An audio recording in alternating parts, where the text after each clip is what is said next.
Hello everyone, welcome to Sanmarga classes. ಚತುರ್ಭುಜಗಳ ಪರಿಚಯ ಅಧ್ಯಾಯದ 34ನೇ ಪ್ರಶ್ನೆಯನ್ನ ಗಮನಿಸಿ. ನಿಯಮಿತ ಬಹುಭುಜ ಮತ್ತು ನಿಯಮಿತವಲ್ಲದ ಬಹುಭುಜಗಳ ನಡುವಿನ ವ್ಯತ್ಯಾಸ ಬರೆಯಿರಿ.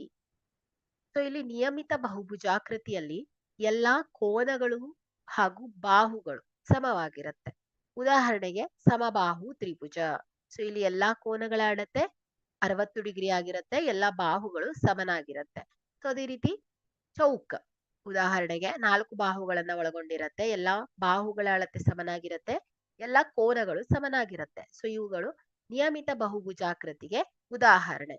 ಅದೇ ನಿಯಮಿತವಲ್ಲದ ಬಹುಭುಜಾಕೃತಿ ಆದ್ರೆ ಸೊ ಇಲ್ಲಿ ಎಲ್ಲಾ ಬಾಹುಗಳ ಅಳತೆಗಳು ಬೇರೆ ಬೇರೆ ಇರುತ್ತೆ, ಹಾಗೆ ಕೋನಗಳು ಬೇರೆ ಬೇರೆ ಇರುತ್ತೆ. ಅಸಮಬಾಹು ತ್ರಿಭುಜಗಳು. ಸೊ ಇಲ್ಲಿ ಬಾಹುಗಳು ಬೇರೆ ಬೇರೆನೆ ಇರುತ್ತೆ ಅಳತೆ, ಹಾಗೆ ಕೋನಗಳು ಕೂಡ ಬೇರೆ ಬೇರೆ ಅಳತೆಯನ್ನ ಹೊಂದಿರುತ್ತೆ. ಓಕೆ, ಸೊ ಇದು ಏನ್ ಹೇಳಿ ನಿಯಮಿತ ಬಹುಭುಜ ಮತ್ತು ನಿಯಮಿತವಲ್ಲದ ಬಹುಭುಜಗಳ ನಡುವಿನ ವ್ಯತ್ಯಾಸವಾಗಿದೆ. Thank you.